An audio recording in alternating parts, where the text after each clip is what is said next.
त्यो सरकारमा जानै हुँदैन थियो। त्यो दक्षिणपन्थीहरूको सरकार हो त्यो गयो हो। त्यही कारणले हाम्रो पार्टीले अहिले जमाना जफत हुनुपर्ने स्थिति बन्यो। उहाँले जुन स्पष्टीकरण दिइरहनु भएको छैन यो भनेको चाहिँ गल्ती नै होला भन्नुहुन्छ। त्यो ठाउँ मैले राखिदिनु पर्यो नि। त्यसैले म उहाँलाई अहिले दोषी ठान्दिनँ। सिद्धान्त बिनाका, नीति बिनाका एउटा चाहिँ एउटा राम्रो भिजन बिनाका पार्टीहरू जसको भूमिका पनि राम्ररी स्थापित छैन, यथास्थितिवादी चिन्तन जुन थियो नि, त्यसले गर्दा जनतामा उत्पन्न भएको एउटा निराशा र आक्रोशको परिणाम मात्रै हो त्यो। कोही ओहदा पुगेपछि यो ओहदाबाट झर्नु नपरोस् भनेर अनेक तिकडम गर्छ, षड्यन्त्र गर्छ, अनेक गर्छ, त्यसमा टाँसिरहनुको लागि। नेकपा यसले धेरै नै नराम्रो हार बेहोर्नु पर्यो। हामी अहिले जित्नको लागि हामीले उठाएकै होइन। झलनाथ खनाल भनेको त्यो ढोकाको आग्लो जस्तो होइन। तपाईँलाई मन लाग्यो यता लानुहोस्, अब मन लागेन यता लानुहोस्। दुईटा पार्टी मिलेर हामी स्थिरता दिन्छौँ भनेर अब कङ्ग्रेस र एमाले एउटाले तनक पार्दै अगाडि तान्न खोज्छ, एउटाले अर्कोले तनक पार्दै पछाडि तान्न। त्यो तरङ्गित बनाउने महाधिवेशनमा त्यो महाधिवेशनका प्रतिनिधिहरूले मलाई जे भूमिका खेल भन्नुहुन्छ म कुनै पनि भूमिका खेल्न तयार। अध्यक्ष हुन पनि तयार हुन्छ? तयार छु। त्यो इलामको चुनावी परिणामलाई अहिले सशर्ती हेर्दा नेकपा यसले धेरै नै नराम्रो हार बेहोर्नु पर्यो। तपाईले यो चुनावी परिणामलाई कसरी समीक्षा गर्नुहुन्छ? यो तपाईहरूले देखेर जुन प्रकारले यो हारको महसुस गर्नुभयो नि, तपाईहरूप्रति मेरो संवेदना छ। तर इलाममा अहिले पनि वामपन्थीहरूले नै जितेको छ। वामपन्थीहरूको बिचमा नै पनि प्रतिस्पर्धा हुन्छ कहिलेकाहीँ। चुनावमा विभिन्न खालका उतार चढाव पनि हुन्छन्। त यो कुनै अनौठो आश्चर्यको कुरा होइन। इलामको 2 नम्बर क्षेत्रमा वामपन्थीहरूको यसै पनि वर्चस्व थियो। हाम्रा मतदाताले पनि अन्ततः हामीले वामपन्थीलाई नै जिताउनुपर्छ भने हाम्रो आफ्नै उसले जित्न सक्ने अवस्था थिएन त्यहाँ। त्यसकारणले अब वामपन्थीहरूले जिते। अब यसमा केही अन्यथा भयो भन्ने मलाई लाग्दैन। तपाईँले चुनावी उम्मेदवार घोषणा गर्दै गर्दा नामै जितबहादुर, उहाँको परिणाम चाहिँ आश्चर्यचकित बनाउने खालको आउँछ भन्नुभएको थियो। तर कतिपय वडामा शून्य मात्रै आएन। होइन, हामीले जति बेला चाहिँ अब समझदारी भएको थिएन। समझदारी नभएपछि हामीले उम्मेदवार उठाउनु आवश्यक थियो, हामीले उठायौँ। अब क्रमशः अगाडि बढ्दै जाँदाखेरि जनता आफैले, मतदाता आफैले समेत होइन, हामीले अहिले यो अवस्थामा वामपन्थीलाई जिताउँछौँ भन्ने ठाउँमा आफै पुगे। त्यही ढङ्गले चाहिँ मतदान गरे र वामपन्थीले जिते। अब यसमा अब अरू मानिसहरूलाई दुःख लाग्नुपर्ने आवश्यकता देख्दिनँ। हजुरले भोट माग्नु भएन त्यसो भए? होइन, म त त्यहाँ जान धेरै पाइनँ। अहिले अब हाम्रो पार्टी अहिले महाधिवेशनको क्रममा छ, त्यसको तयारीमा छ। त्यो तयारीमा लाग्नुपर्ने भएको हुनाले म जान चाहिँ पाइनँ। अब जाँदाखेरि पनि अब हामीले एउटा समझदारी मिलाएर जानुपर्ने कुराहरू हुन सक्थ्यो। होइन, चुनाव हामी अहिले जित्नको लागि हामीले उठाएकै होइन। चुनाव त्यहाँ हामीले एउटा पार्टीको आफ्नो चाहिँ एउटा हैसियतलाई, आफ्नो सम्मानलाई सुरक्षित गर्नको लागि हामीले उठाएको हो। त्यस हुनाले तर जित्नु चाहिँ अब वामपन्थीले जित्नुपर्ने आवश्यकता थियो, वामपन्थीले जित्यो। सुहाङलाई तपाईँको पनि साथ समर्थन थियो भित्री रूपमा? अब भित्री बाहिरी होइन, तर मैले त्यही उम्मेदवारी दिएकै दिन उनलाई चाहिँ नि मैले आशीर्वाद दिएरै आएको। उनले पनि आशीर्वाद मागे, मेरो आशीर्वाद छ भनेर आएको चाहिँ हो। सुहाङ नै जितुन् भन्ने आशय चाहिँ थियो त्यसो भए? होइन, अब यो के जित्नु थियो, कसो थियो भन्ने कुरा अब त्यो मनभित्रका कुराहरू भए होइन। ती मनभित्रका कुरालाई अहिले मनैमा राखौँ, त्यसलाई बाहिर ल्याउनु जरुरी छैन। तर अब परिणामबाट जाउँ, आजको वास्तविकताबाट जाउँ। त्यो वास्तविकता भनेको इलामको 2 नम्बरमा वामपन्थीले अहिले पनि चुनाव जिते। यसको लागि हामीले खुसी प्रकट गर्नुपर्छ। म तपाईँको यो माध्यम मार्फत चाहिँ नि सुहाङ नेम्बाङलाई म बधाई दिन्छु। तर बधाई त अब उहाँले चुनाव जितेर आइसक्नु भयो होइन। अहिले विजय र्याली भइराखेको अवस्था छ। नेकपा एमालेका अध्यक्ष लगायतका ठुलो टिम अहिले परिक्रमा गरिरहेको छ भन्ने सुनिरहेछौँ। तर नेकपा यसलाई चाहिँ पछिल्लो समय जनताले नरुचाएको हो कि किन? कति ठाउँमा त्यस्तो होइन। नेकपा एमालेबाट विद्रोह गरेर यो पार्टी जति बेला बन्यो अब हामी 3 वर्षको लगभगमा पुग्दैछौँ। हामीले हाम्रो पार्टीका कार्यदिशा, नीति, सिद्धान्त, नीति निर्णय, विभिन्न घटनाक्रमहरूमा हामीले गरेका निर्णयहरू आदिको बारेमा व्यापक समीक्षामा छौँ अहिले हामी, है, र महाधिवेशनमा जाँदैछौँ। त्यसो हुनाले हाम्रो पार्टीले विद्रोह गरिसकेपछि जुन एउटा क्रान्तिकारी धारलाई अगाडि लिएर आउनुपर्ने आवश्यकता थियो नि, त्यो आवश्यकतामा कतिपय कमी कमजोरी पनि भएका छन्। ती कमी कमजोरीलाई नहटाइकन एउटा नयाँ क्रान्तिकारी धार। माधव नेपालज्यू अब चेन्ज हुनुहुन्छ, तपाईँ केमा उठ्दै हुनुहुन्छ, के छ त महाधिवेशनको तयारी? अब म पार्टीमा कुनै पनि व्यक्ति विशेष, चाहे त्यो नेता होस् चाहे कार्यकर्ता होस्, उनीहरूको बारेमा मैले मिडियामा कुरा गर्दिनँ, कहिले पनि आजसम्म गरेको पनि छैन र म अहिले पनि गर्दिनँ। तर हाम्रो पार्टीमा जुन प्रकारका विद्रोह गर्दाखेरि जे उद्देश्य र भावनाका साथमा, सोचका साथमा, लक्ष्यको साथमा हामीले विद्रोह गऱ्यौँ, त्यो हिसाबले हाम्रा कार्यदिशा विकसित हुन पाएनन्, नीति विकसित भएनन्, सिद्धान्त विकसित भएन, पार्टीको कार्यशैली विकसित भएन, पार्टीको कार्यपद्धति त्यसरी विकसित भएन, जसले गर्दा पार्टीको जुन एउटा क्रान्तिकारी छवि, एउटा समाजवादी क्रान्तिलाई वाहन गर्ने शक्तिको रूपमा यो पार्टी जुन ढङ्गले स्थापित गरेर लानुपर्ने थियो त्यो ढङ्गले लान सकिएन। त्यसले गर्दा उसलाई हेर्दा पनि उस्तै उस्तै, उसलाई हेर्दा पनि उस्तै उस्तै जस्तो जनताले देखेपछि अब त्यसरी जनताले साथ दिँदैन। त्यसो हुनाले यो नीति र कार्यक्रमहरूमा विचारमा रहेका भिन्नताको कारणले पनि यी सब कुराहरू भएको छ। तपाईँको नीति विचार सिद्धान्त लागू भएन भने पछिल्लो समय चर्चामा आएको छ चाहिँ नेकपा एमालेमा पनि जाने सम्भावना छ, झलनाथ खनाल भन्ने चर्चाहरू पनि आइरहेको छ। यो कति हदसम्म सत्य हो? अब यो केही पनि नबुझ्ने, नजान्ने, यत्तिकै हल्लाहरूको आधारमा चल्ने मान्छेहरूले चाहिँ नि चलाइलिएकै हल्लाहरू हुन्। त्यस्ता हल्लाहरूको पछि तपाईँ जस्तो एउटा लामो समय यो के अरे पत्रकारितामा लागेको, त्यसमाथि पनि एउटा नारी हस्ताक्षर जस्तोले यस्तो भ्रम पर्नु हुँदैन। हामी एउटा नयाँ पार्टी बनाइरहेका छौँ। त यो पार्टी एउटा समाजवादी क्रान्ति गर्ने पार्टी हो। यो समाजवादलाई लक्ष्य बनाएको पार्टी हो। हामी अब जबजलाई लक्ष्य बनाइरहेका छैनौँ, हामी नयाँ जनवादलाई लक्ष्य बनाइरहेका छैनौँ। अब हामी जबजको हिजो इतिहास, हिजो नयाँ जनवाद, जनताको बहुदलीय जनवाद हो, यसको युग सिद्धियो। हिजो तिनीहरूले गर्नुपर्ने ऐतिहासिक काम सम्पन्न गरिसके। अब हामी त्यसभन्दा अगाडि बढेर अब हामी समाजवादतर्फ जान्छौँ। एमाले जनताको बहुदलीय जनवादलाई लिएर गएको भएर तपाईँहरूको त्यहाँ विचार सिद्धान्त मिल्दैन? होइन, एमाले अहिले पनि जनताको बहुदलीय जनवादलाई आफ्नो मार्गदर्शक सिद्धान्त मान्छ, लक्ष्य मान्छ। हामी मार्क्सवाद लेनिनवादलाई मात्रै मार्गदर्शक सिद्धान्त मान्छौँ। हामी जबजलाई मार्गदर्शक सिद्धान्त मान्दैनौँ र जबज लक्ष्य पनि अब होइन हाम्रो। हिजोको लक्ष्य हो त्यो, पुरानो भइसक्यो अब त्यो। अब हाम्रो नयाँ लक्ष्य भनेको समाजवाद हो। हाम्रो लक्ष्य समाजवाद बिना यो समाजमा भएका शोषण, दमन, अन्याय, अत्याचार, विभेद, भ्रष्टाचार, व्यभिचार तमाम कुरो केही पनि अन्त्य हुन सक्दैन।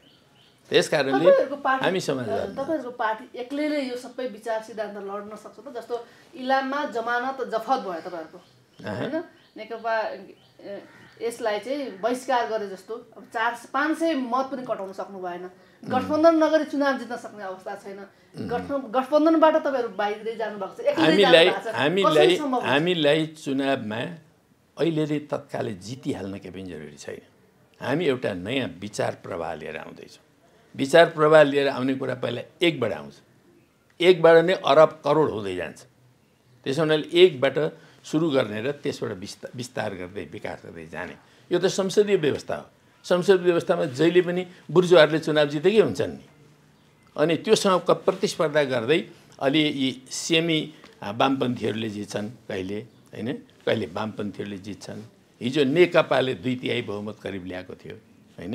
तर त्यो चिजलाई बचाउन सकेन त्यति बेलाको नेतृत्वले, होइन? त्यो नेतृत्वले बचाएको भए यो देशमा कृषि क्रान्ति हुन्थ्यो, भूमि सुधार हुन्थ्यो, राष्ट्रिय औद्योगिकरणको कुरा हुन्थ्यो, शिक्षा स्वास्थ्यमा आमूलचूल परिवर्तन हुन्थ्यो। आज देश समृद्धितर्फ जान्थ्यो। तर आज कस्तो सङ्कटबाट गुज्रिरहेछ देश। हर दिन 3000 युवाहरूलाई आज यो देशले गुमाउँदैछ। उनीहरू पलायन भएर विदेश जाँदैछन्। भ्रष्टाचार व्याप्त छ देशभरि। उद्योग धन्दा चलिरहेका छैनन्, चौपट अवस्थामा छन्। चलेको उद्योग भनेको पनि 30% भन्दा बढी चल्दैन। त्यो सरकारमा जानै हुँदैन, त्यो सरकारमा जानै हुँदैन थियो। त्यो दक्षिणपन्थीहरूको सरकार हो त्यो गयो हो। त्यही कारणले हाम्रो पार्टीले अहिले जमाना जफत हुनुपर्ने स्थिति बन्यो। त्यही कारणले म त त्यो पार्टीभित्रै लडिरहेको छु। त्यो पार्टीभित्रै यी गलत कुराहरूका विरुद्ध गलत दिशामा नजाउँ, एउटा क्रान्तिकारी दिशामा जाउँ, आम जनताको हित हुने दिशामा जाउँ। जनतामा विभिन्न खालका भ्रमहरू फैलाइराखिएको छ, त्यो भ्रममै हामी सहयोगी भएर नजाउँ। हिजो प्रचण्डले मलाई भनिरहेको छु, प्रचण्डसँग सहकार्य गर्दै जानुभयो। जब प्रचण्डले आफ्नो डिसिजन गरे, गठबन्धन चेन्ज गरे, अनि तपाईँहरू यो आक्रोश बाहिर ल्याउँदै हुनुहुन्छ र अहिले फेरि तपाईँहरू बेग्लै गठबन्धन बनाउने तयारीमा हुनुहुन्छ अरे भन्ने चर्चा पनि छ। बिल्कुल होइन। हाम्रो पार्टीको नीति निर्णयहरूमा केही उतार चढाव भएका छन्, तर ममा कहिल्यै उतार चढाव भएको छैन। म सुरुदेखि यो विद्रोह गरेको बिन्दुदेखि यो पार्टीलाई एउटा क्रान्तिकारी दिशामा लानुपर्छ, क्रान्तिकारी उद्देश्य प्राप्तिको दिशामा लानुपर्छ। त्यो भनेको समाजवाद हो। अब यी कुनै पनि प्रकारको दक्षिणपन्थीहरू शक्तिहरूसँग चाहिँ गठबन्धन गरेर जाने होइन। हामीले आफ्नो शक्ति निर्माण गरेर जानुपर्छ। ठिक छ, हामी अहिले एकदम कमजोर अवस्थामा होला, हामीसँग थोरै शक्ति होला, तर त्यही थोरै एक नै त्यो गुणात्मक रूपले उन्नत शक्ति हुन्छ, जसले भोलि 1000 बनाउँछ, लाख बनाउँछ, करोड बनाउँछ। त्यसो हुनाले हामी गुणलाई हेर्छौँ, हामी मात्रालाई हेर्दैन। गुण भनेको के त? जस्तो पछिल्लो समय हामीले सुनेको चर्चा हुन्छ नेकपा एस र नेपाली कङ्ग्रेस साना पार्टीहरू बिच छलफल भइरहेको छ अरे, उता नेपाली कङ्ग्रेस र एमाले बिच पनि छलफल भइरहेको छ अरे। तपाईँ र माओवादीले एक्लाइसकेपछि अहिले चाहिँ रणभुल्लमा परेको जस्तो देखिएको छ नेकपा एस पनि भन्छन् नि। कता जाने, कोसँग मिल्ने? अहिले होइन, को बिचमा कसैले कङ्ग्रेससँग कुरा गर्दैछन् अथवा अरू कोसँग कुरा गर्दैछन्, यो पार्टीलाई आधिकारिक रूपले जानकारी छैन।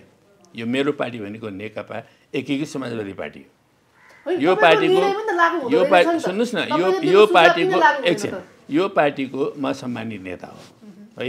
त यो पार्टीको आफ्नो कमिटीहरू छन्। हाम्रो सचिवालय पनि यो कुरा थाहा छैन, हाम्रो स्थायी समिति केन्द्रीय कमिटी कसैलाई पनि थाहा छैन कहाँ कोसँग कुराकानी हुँदैछ भन्ने कुरा होइन। हामी पटक पटक बैठक बसिरहेका छौँ, त्यहाँ पनि रिपोर्ट भएको छैन। त्यसो हुनाले यी सब उडन्ते कुराहरू, कुनै व्यक्ति विशेषले कसैसँग गरिरहेको छ भने त्यो उसको निजी कुरा हो, तर पार्टीगत रूपले नगरिकन सक्नुहुन्छ अगाडि बढ्नलाई? किन नसक्नु? पहिले हामीले के अरे 32 सालबाट पार्टीलाई जुन पुनर्गठन गर्ने एउटा अभियान चलायौँ, कोअर्डिनेसन बनायौँ, त्यसपछि नेकपा माले बनायौँ, त्यसपछि नेकपा एमाले बनायौँ। कोसँग गठबन्धन गरिरहेका थियौँ र हामी आफ्नो खुट्टामा उभिएर आफ्ना विचार, आफ्ना नीति, आफ्ना सिद्धान्त, आफ्ना कार्यदिशा, आफ्ना लक्ष्य र आफ्नो सङ्गठनमा भर परेर हामी अगाडि बढेर आयौँ। र पहिलो चुनावमा हामीले 69 सिट जितेका थियौँ, कसैसँग गठबन्धन गरेर होइन। बरु हामीले भनेका थियौँ वामहरू सबै मिलौँ न, एक वाम एक ठाम गऱ्यौँ भने हामी 125 सिट जित्छौँ। यो प्रस्ताव हाम्रो थियो, तर अरू वामले मानेन। नमानेपछि एक्लै लड्यौँ। अहिले चाहिँ के छ, तपाईँहरू वाम एक ठाममा हुने सम्भावना कतिको छ त अहिले चाहिँ? अब अहिले हामी चुनाव छैन अहिले, त्यस कारण अहिले केही पनि छैन त्यो। अहिले हामी हाम्रो पार्टी निर्माण गर्ने पक्षमा छौँ, यी महाधिवेशनको पक्षमा छौँ। महाधिवेशन अब हामी असारमा गर्दैछौँ, महाधिवेशन भव्यता साथ गर्छौँ र यो पार्टीका कार्यदिशा, नीति र सिद्धान्त, कार्यक्रमहरूलाई हामी क्रान्तिकारी उचाइमा ल्याउँछौँ र त्यसलाई एउटा चाहिँ नि एउटा सशक्त विचारहरूको रूपमा अगाडि ल्याउँछौँ र पार्टी निर्माण गर्ने काममा, सुन्नु न, पार्टी निर्माण गर्ने काममा हामी राष्ट्रव्यापी रूपमा एउटा नयाँ अभियानतर्फ लाग्छौँ। अहिले चुनाव होइन। महाधिवेशनबाट के नेतृत्व चेन्ज हुन्छ? तपाईँ के अध्यक्ष हुँदै हुनुहुन्छ कि के हुँदै हुनुहुन्छ? अब यो महाधिवेशनमा तपाईँको दाबी के रहन्छ? अब यो महाधिवेशन भनेको एउटा कोसेढुङ्गा हो, नेपालको कम्युनिस्ट आन्दोलनकै निम्ति कोसेढुङ्गा हुन्छ। अहिले तपाईँ हामीलाई सानो पार्टी भन्नु होला, त्यही सानो पार्टीले सबभन्दा पहिले क्रान्ति सुरु गर्छ र यो वैचारिक र सङ्गठनात्मक रूपले हाम्रो कम्युनिस्ट आन्दोलनलाई रूपान्तरण गर्ने कुराहरूमा हाम्रो महाधिवेशन एउटा ऐतिहासिक महाधिवेशन हुन्छ। यसले सिङ्गो कम्युनिस्ट आन्दोलनलाई तरङ्गित बनाउनेछ। त्यसो हुनाले त्यो तरङ्गित बनाउने महाधिवेशनमा त्यो महाधिवेशनका प्रतिनिधिहरूले मलाई जे भूमिका खेल भन्नुहुन्छ, म कुनै पनि भूमिका खेल्न तयार छु। अध्यक्ष हुन पनि तयार छु, जे सुकै गर्न पनि तयार छु। तर पार्टी, देश, जनता, क्रान्ति यसको हितमा हुने कुरामा म जे गर्छु। नेकपा यसबाट बाहिरिने चान्स चाहिँ छैन सम्मानित नेताको? यो सम्मानित नेता झलनाथ खनाल भनेको त्यो ढोकाको आग्लो जस्तो होइन। तपाईँलाई मन लाग्यो यता लानुहोस्, अब मन लागेन यता लानुहोस्, ढोकाको आग्लो जस्तो होइन। एउटा स्थिर चिन्तन। सुन्नुहोस्, मैले 2020 सालबाट यो मार्क्सवाद लेनिनवाद भनेको एउटा विज्ञान रहेछ र यो समाज चाहिँ आदिम साम्यवादबाट विकास हुँदै हुँदै हुँदै हुँदै अब समाजवादमा जानु अनिवार्य रहेछ। त्यसकारणले यो दिशामा दृढतापूर्वक अगाडि बढ्नुपर्छ भनेर जुन निर्णय लिएँ मैले 2020 सालमै, अहिले 2080 सालमा पनि त्यही निर्णय। तर नि सम्मानित नेता हुनुहुन्छ, पूर्व प्रधानमन्त्री हुनुहुन्छ होइन, वरिष्ठ नेता हुनुहुन्छ। अब यति लामो समयदेखि तपाईँले पार्टीभित्र विभिन्न विचार सिद्धान्त राख्दै आउनुभएको छ, फरक मत पनि राख्दै आउनुभएको छ, हामीले सुनि पनि रहेका छौँ। तर कार्यान्वयन त हुँदो रहेनछ नि। अघि यहाँले भन्नुभयो हामी सरकारमा नगएको भए जमानत जफत हुने थिएन, तपाईँले अहिले आएर भन्नुभयो नि, जब जमानत जफत भइसकेपछि भन्नु। यस्तो छ, कहिलेकाहीँ कतिपय विचारहरू भिन्न मतमा हुन्छन्, अल्पमतमा पर्छन्, फेरि ती विचारहरू अर्को अवस्थामा आएर सही साबित हुन्छन्, तिनीहरू फेरि प्रभावकारी हुन्छन्। यो अलिकति घटनाक्रमहरूमा उतार चढावहरू कहिलेकाहीँ हुने गर्छ। तर मैले यो देशमा जनवादी क्रान्ति सम्पन्न गर्नुपर्छ पहिले। त्यो जनवादी क्रान्ति गर्नको लागि सम्पूर्ण कम्युनिस्टहरूलाई नीतिगत रूपले, वैचारिक रूपले, कार्यदिशागत रूपले एकताबद्ध बनाउनुपर्छ भनेर जहिलेदेखि थालनी गरेँ, त्यसबाट पार्टी एउटा हामीले जस्तो कोअर्डिनेसन बनायौँ, माले बनायौँ, त्यस पछाडि एमाले बनायौँ, एउटा सशक्त पार्टी बनायौँ। 46 सालको परिवर्तन हामीले गरेको हो। त्यसपछि 62-63 को जनक्रान्तिमा हामीले महत्त्वपूर्ण र निर्णायक भूमिका खेलेको हो होइन। संविधान पनि बनायौँ हामीले, त्यसमा पनि हामीले भूमिका खेलेका छौँ। त्यसो हुनाले यी सबै उपलब्धिहरूसँग हाम्रा विचार, हाम्रा नीति, हाम्रा सिद्धान्त अनिवार्य रूपले गाँसिएका छन्। यी उपलब्धिका कुराहरू। तर अब यहाँसम्म आउँदाखेरिको भनेको त यो त पुँजीवादी जनवादी क्रान्ति सम्पन्न भएको मात्रै हो। यो समाजमा अहिले पुँजीवादी जनवाद स्थापना भएको छ। अहिलेको लोकतन्त्र भनेको पुँजीवादी लोकतन्त्र हो। लोकतन्त्रका पनि अनेक स्वरूप हुन्छन्। अब यहाँभन्दा अगाडि बढेर हामी समाजवादी लोकतन्त्र स्थापना गर्न चाहन्छौँ। पुँजीवादी लोकतन्त्रले शोषण समाप्त गर्दैन, अत्याचार समाप्त गर्दैन, यसले विभेद समाप्त गर्दैन। जस्तो महिला र पुरुषकै बिचमा जुन विभेद छ, यो पुँजीवादलाई जतिसुकै तपाईँ सिँगार्नुहोस् त्यसले अन्त्य गर्न सक्दैन है। त्यसो हुनाले समाजवादमा पुग्नुपर्छ। समाजवादले मात्रै यी सबै समस्या समाधान। समाजवाद, पुँजीवाद भनेको तपाईँको लामो समयदेखि भयो, हामीले सुनिराखेको होइन। 15-16 वर्ष जति भइसक्यो मैले नै सुनेको। तर पदमा गइसकेपछि सबै नेताहरूको समाजवाद, पुँजीवाद, विचार, सिद्धान्त हुन्छ नि, व्यवहार, त्यो कारण त हुँदैन नि, भएको छैन नि अहिलेसम्म। पुँजीवाद भनेको अहिले 500 वर्षको भयो होइन। यो मान्छेको एउटा आयुसँग जोडिने कुरा होइन, यो कैयौँ पुस्तासँग जोडिन्छ। समाजवाद सुरु भएको पनि 100 वर्ष भयो होइन। मान्छेको आयुसँग जोडिने कुरा होइन यो। अब अझै लामो समयसम्म त्यो जान्छ। तर जहाँसम्म अहिलेको होइन, त्यो एउटा यो समाज विकासको नियम हो। त्यो नियम अनुरूप अगाडि बढ्दै जान्छ। जस्तो प्राचीन कालमा आदिम साम्यवादी समाज थियो, लाखौँ वर्ष रह्यो थियो। त्यति बेला तपाईँले जस्ता महिलाहरू नै त्यति बेलाका नेता थिए है। महिलाहरूको मातृसत्तात्मक समाज थियो त्यो। त्यसपछि एउटा दास प्रथा आयो। त्यो दास प्रथा अरू हजारौँ वर्ष चल्यो। त्यसपछि सामन्तवाद आयो, त्यो पनि हजारौँ वर्ष चल्यो। पुँजीवाद आएको चाहिँ होइन होइन होइन, त्यसो हुँदैन।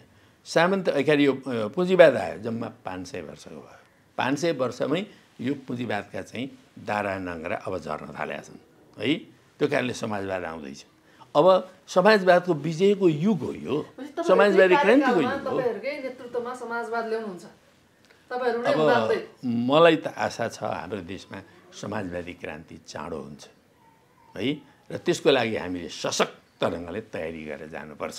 केही मान्छेलाई लागेको छ समाजवाद भनेको त गफ मात्रै हो, यो कहिले हो भन्ने पनि लाग्छ कतिपयलाई, जसले समाज विकासको नियम बुझ्दैनन्, जसलाई वर्ग सङ्घर्षको नियम थाहा हुँदैन हो। त्यस्ताहरूले निराश भएर गरेका कल्पना, तिनीहरूलाई के लाग्छ भने समाजवाद आए त राम्रो, तर कहिले आउँछ कहिले भन्ने हो। पछिल्लो समय जस्तो अहिले प्रधानमन्त्री पुष्पकमल दाहालले नेपाली काङ्ग्रेस, नेकपा लाई भित्तामा पुर्याइदिएको अवस्था, त्यसपछि तपाईँको झसङ्ग हुनुभएको अवस्था छ होइन, झस्किएको नसोचेको रिजल्ट आयो नि त होइन। त्यसपछि तपाईँहरू बिउजे जस्तो हुनुभएको छ। तपाईँले चाहिँ अहिले प्रधानमन्त्रीलाई सरसर्ती हेर्दा कसरी मूल्याङ्कन गरिरहनु भएको छ, उहाँले राज्य सञ्चालन कसरी गरिरहनु भएको छ? अहिले यो जुन पछिल्लो समीकरण छ नि, हाम्रो देशमा भएको यो पछिल्लो निर्वाचनले जुन प्रकारको एउटा चाहिँ नि यो हङ पार्लियामेन्ट जन्माइदियो, त्रिशङ्कु संसद जन्माइदियो। यो त्रिशङ्कु संसद भनेको नै के हो भने अनन्त सम्भावनाका खेलहरू खेल्न सकिने मैदान भनेर भने हुन्छ यसलाई है। त्यही कारणले यसमा अहिले मात्रै पनि हामीले कतिवटा बनाइसक्यौँ सरकार, 3टा कि यो चौथो हो? त्यस कारणले हो यस्तो समीकरण बदलिरहेको अवस्था छ। तर राम्रो होइन, तर गर्नुहुन्छ के, अब जनताबाट आएको म्यान्डेटै त्यस्तै आयो अनि त्यो ढङ्गले प्ले गर्ने अवस्था सिर्जना भएको छ। तर मलाई के लाग्छ भने बुद्धि पुर्याएर चलेको खण्डमा यो अहिलेको जुन समीकरण बनेको छ, यो समीकरण योभन्दा अगाडिका कुनै पनि समीकरणहरू भन्दा यो तुलनात्मक रूपले राम्रो हुनसक्छ। तुलनात्मक रूपले यसले राम्रा काम पनि गर्न सक्छ। राम्रो भनेको चाहिँ यसमा धेरै वामपन्थीहरूको गठबन्धन छ भनेर भने होइन मैले है।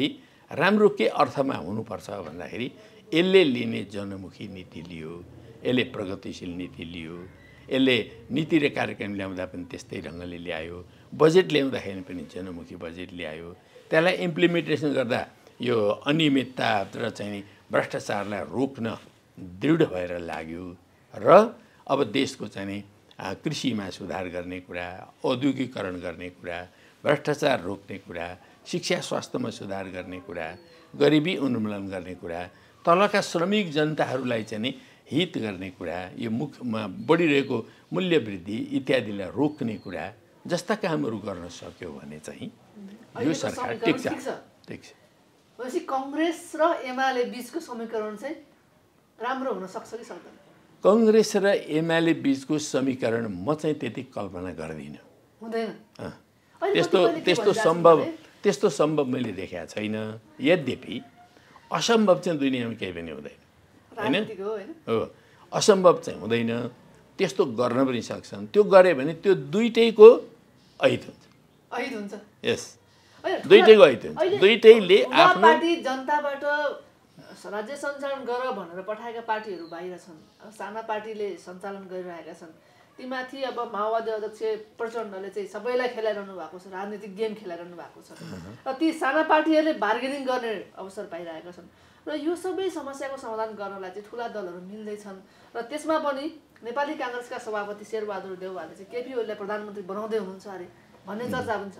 सुन्नु भएको छ यहाँले? होइन, यी सबै चर्चाहरू मान्छेले विभिन्न बेलामा यी काम नपाउने मान्छेहरू हुन्छन् नि कति, र कति चाहिँ विभिन्न ढङ्गले त्यो परिकल्पनाकारहरू हुन्छन् कि ती परिकल्पनाकारहरूले गरिरहेका परिकल्पना हुन्। तर मैले व्यावहारिक राजनीतिको आयामबाट हेर्दाखेरि म के देख्छु भने अहिले तत्कालै त्यो प्रकारको सम्भावना मैले त्यति देख्दिनँ। यद्यपि चाँडो चुनाव गराउनको लागि सहमत भएर है, अर्ली इलेक्सन गर्नको लागि सहमत भएर दुईटा पार्टी मिलेर जाउँ यसरी चुनाव गरौँ भनेछन् भने पनि त्यो बेग्लै हो। हामीलाई आवश्यक छैन, आम जनतालाई पनि आवश्यक छैन। मैले देख्दाखेरि कुनै खास पार्टीलाई पनि आवश्यक मैले देखिरहेको छैन। तर पनि एउटा सम्भावनाको कुरा गरेको। त्यस्तै अब दुईटा पार्टी मिलेर हामी स्थिरता दिन्छौँ भनेर अब कङ्ग्रेस र एमाले सरकार बनाए अरे, बनाउनलाई उनीहरू स्वतन्त्र छन्। तर त्यसबाट चाहिँ हित हुन्छ देशको भन्ने कुराको ग्यारेन्टी के? किनभने त्यो त कस्तो सरकार बन्छ भन्दाखेरि एउटाले तनक पार्दै अगाडि तान्न खोज्छ, एउटाले अर्कोले तनक पार्दै पछाडि तान्न खोज्छ। करिब उनीहरूको शक्ति बराबर हुन्छ अनि न अगाडि जान्छ न पछाडि। 0 किलोमिटर त्यो सरकार भनेको 0 किलोमिटरमा उभिन्छ र देशको लागि केही पनि गर्न सक्दैन। जस्तो रासोपाको विषयमा चाहिँ के भन्नुहुन्छ? जस्तो पछिल्लो समय जुन रासोपाको क्रेज एकदमै बढेको देखिन्थ्यो चुनावमा होइन, तर अस्तिको निर्वाचनले चाहिँ सोचेको भन्दा फरक परिणाम आयो। अहिले राष्ट्रसभाको क्रेज घटेको हो? राजसभा भनेको नै यो देशको चाहिँ एउटा लामो लोकतान्त्रिक आन्दोलन, कम्युनिस्ट आन्दोलन अथवा सामाजिक आन्दोलन, यहाँको जुन चाहिँ आन्दोलनको परम्परा छ त्यो परम्पराभन्दा भिन्न ढङ्गले जन्मेको पार्टी हो त्यो है। र त्यो आन्दोलनसँग गाँसिएकै छैन त्यो पार्टी। र अहिले जे खालका उसले विचार नीति अगाडि सार्न खोजिरहेको छ त्यो पार्टी आफै नै आफ्नो चरित्र के हो, आफ्ना नीति के हुन्, सिद्धान्त के हुन्, त्यसमा अझै व्यवस्थित बन्न सकिरहेको छैन। अब विगत खास कालमा, खास गरी यो पहिलो निर्वाचनबाट संसद जो 2/3 थियो त्यो विघटन गरिसकेपछिको अवधिमा मुख्य पार्टीहरूले देखाएको देश विकासको निम्ति, निर्माणको निम्ति देखाएको अकर्मण्यता, असक्षमता र चाहिँ त्यो यथास्थितिवादी चिन्तन जुन थियो नि, त्यसले गर्दा जनतामा उत्पन्न भएको एउटा निराशा र आक्रोशको परिणाम मात्रै हो त्यो। त्यसो हुनाले जसरी एउटा जनतामा जुन खालको एउटा आउँछ परिणाम अथवा नयाँमा जुन खालको आस्था, विश्वास, भरोसा थियो त्यो चाहिँ ल्याउन सकेन। त्यो सक्दैन, अबको दिनमा पनि सक्दैन, त्यो बिल्कुल सक्दैन। कुनै पनि एउटा व्यक्ति विशेषले म गर्छु कहिलेकाहीँ हुन्छ। उहिले पञ्चायतमा नानी मैया जन्मेका थिइन् नि, त्यो नानी मैया प्रवृत्ति नै हो, यो अरू केही पनि होइन। यो अहिले दलीय व्यवस्था हो। यो दलीय व्यवस्थाको अहिलेको यो तत्कालको युग चाहिँ दलीय व्यवस्थाको युग हो। त्यो दलीय व्यवस्थामा राजनीतिक धेरै लामो छैन भन्नुहुन्छ? होइन, म व्यक्तिलाई केही पनि भन्दिनँ। उहाँहरूले लामो गर्नुहोस्, एकदम दीर्घकालीन ढङ्गले जानुहोस्, मेरो शुभकामना छ। तर के हुन्छ भने सिद्धान्त बिनाका, नीति बिनाका, एउटा चाहिँ एउटा राम्रो भिजन बिनाका पार्टीहरू जसको भूमिका पनि राम्ररी स्थापित छैन, त त्यस्तो खालको चाहिँ पार्टीहरू लामो समय टिक्न सक्छन् भन्ने मलाई लाग्दैन। सहकारी ठगी प्रकरणमा उहाँका धेरै विषयहरू उठे र जुन विषयहरू उठे ती विषयहरू उहाँले बाहिर आएर प्रश्न पार्नु भएको छैन। यसमा के रवि लामिछानेको गल्ती नै होला भन्नुहुन्छ? कुनै पनि मलाई थाहा छैन उहाँले गल्ती गर्नुभएको छ कि छैन, के छ भन्ने कुरो अब जान्ने अधिकारी पनि म होइन। तर के छ भन्दाखेरि कसैले पनि कुनै प्रकारको गल्ती कमजोरीहरू गरेको छ या गरेको छ भन्ने आरोप आयो होइन, त्यस्ता खालका घटनाक्रम बाहिर आयो भने आफूलाई परीक्षित जसले पनि गर्नुपर्छ, परीक्षित गर्नुपर्छ र कुनै पनि प्रकारको परीक्षामा उत्रन त्यो व्यक्ति तयार हुनुपर्छ। पछि उहाँले जुन स्पष्टीकरण दिइरहनु भएको छैन, यो भनेको चाहिँ उहाँले पनि गल्ती गर्नुभएको छ भन्ने बुझिन्छ होइन? अब म त्यो निष्कर्षमा अहिले पुग्दिनँ, किनभने भोलि गएर छानबिन गर्दाखेरि अब उहाँले गल्ती गरेको रहेनछ भन्ने कुरा चाहिँ प्रमाणित हो भने त्यो ठाउँ मैले राखिदिनु पऱ्यो नि। त्यही कारण म उहाँलाई अहिले दोषी ठान्दिनँ। तर यो जाँचबुझ गरौँ, परीक्षण गरौँ, के समिति बनाऊँ भन्ने खालका जुन कुराहरू मागहरू आइरहेका छन्, ती मागहरू नाजायज छैनन्। ती मागहरू जुन छन्, ती मागहरूलाई यथोचित रूपले सम्बोधन गर्दै उहाँले आफूलाई क्लिन चिट लिन कोसिस गर्नुपर्छ। यदि उहाँका कमजोरी छैनन् भने, कमजोरी छन् भने त सम्बन्धित व्यक्तिले नै जनताका सामु कन्फेस गर्नु सबभन्दा राम्रो। हजुर, म अन्त्यतिर आइरहेको छु। जस्तो यति लामो समयसम्म हजुर नेकपा एमालेमा हुनुहुन्थ्यो होइन, पार्टी बनाउनुभयो, पार्टीको अध्यक्ष पनि हुनुभयो, प्रधानमन्त्री पनि त्यही पार्टीबाट हुनुभयो र सूर्य चिन्हले इलामबाट तपाईँ पटक पटक चुनाव पनि जित्नुभयो। अहिले जनताको बहुदलीय जनवादकै कारण तपाईँहरू मिल्न नसकेको हो कि, अथवा तपाईँहरूले भनेको समाजवादको नीति यदि पार्टीहरूले अवलम्बन गरे भने जनताको बहुदलीय जनवाद यदि त्याग्ने हो एमाले भने तपाईँ जानुहुन्छ? यदि नेकपा एमाले आफ्नो मार्गदर्शक सिद्धान्त मार्क्सवाद लेनिनवाद नै हो, अब नेपालमा पुँजीवादी जनवादी क्रान्ति सम्पन्न भएर अब हामी समाजवादी क्रान्तिको युगमा आएकै हौँ र अब हाम्रो लक्ष्य समाजवाद हो, समाजवादी क्रान्तिमै अगाडि बढ्नुपर्छ भन्ने कुरा गर्छ भने मै प्रस्ताव राख्छु पार्टी एकीकरण गरौँ भनेर। जब त्याग्नु पर्यो, जब त हिजोको कुरा हो। अब जब कार्यक्रम लिएर कोही पनि अगाडि बढ्न सक्दैन। भित्र अझै पनि एमालेप्रति माया, सम्मान, इज्जत त्यो पार्टीमा जाउँ चाहिँ लागेको छ होइन? नेकपा एमाले त मैले नै बनाएको पार्टी भन्दा पनि हुन्छ है। हामी सबैले बनाएको पार्टी हो त्यो पार्टीमा हामीले धेरै रगत पसिना आदि बगाएका छौँ। त्यो पार्टीभित्र हामीले आफैले मन्त्र सुनाएर बनाएका कमरेडहरूको हजारौँको पङ्क्ति छ त्यहाँ। त्यसो हुनाले त्यो पार्टीलाई मैले त घृणा गर्ने प्रश्नै आउँदैन। त्यो पार्टीलाई म जहिले पनि माया गर्छु र त्यो पार्टीका तमाम कमरेडहरूलाई म के भन्न चाहन्छु भने कमरेडहरू, नेपालमा पुँजीवादी जनवादी क्रान्ति सम्पन्न भयो। अब हामी समाजवादी क्रान्तिको युगमा आएका छौँ। समाजवादी क्रान्तिको कार्यक्रम एकमात्र समाजवादी कार्यक्रम हुन्छ र त्यो क्रान्तिलाई मार्गदर्शन गर्ने सिद्धान्त मार्क्सवाद लेनिनवाद मात्रै हुन्छ, अरू केही हुँदैन। हाम्रो देशका अनुभवहरू जे छन्, नयाँ छन् भने ती अनुभवहरूको बारेमा हामी सबै बसेर मजाले समीक्षा गरौँ। ती कुराहरूको आधारमा हामी भविष्यतर्फ अगाडि बढौँ। जस्तो तपाईँहरूलाई चाहिँ मदन भण्डारीले प्रतिपादन गरेको जनताको बहुदलीय जनवाद किन अब चाहिँ पुरानो भयो, किन अब चाहिँ मान्नु हुँदैन, किन अब नयाँ विचार ल्याउनुपर्छ भन्ने लाग्यो? अरू सबैले त्यो अङ्गीकार गरिरहेको अवस्थामा तपाईँहरू केही नेताहरूलाई चाहिँ किन यो हुनु हुँदैन भन्ने लाग्यो? तपाईँ किन त्यसको विरोध गर्नुहुन्छ? किन गर्नु पर्यो जरुरी छ भन्दाखेरि हामी हिजो जनवादी क्रान्तिको युगमा थियौँ, जनवादी क्रान्ति आवश्यक थियो। अहिले हामी समाजवादी क्रान्तिमा आयौँ, त्यसकारण समाजवादी कार्यक्रम आवश्यक पर्छ। हिजो हामी एउटा अर्ध सामन्ती अवस्थामा थियौँ, त्यति बेला हामीलाई त्यो पुँजीवादी जनवादी कार्यक्रमकै आवश्यक थियो।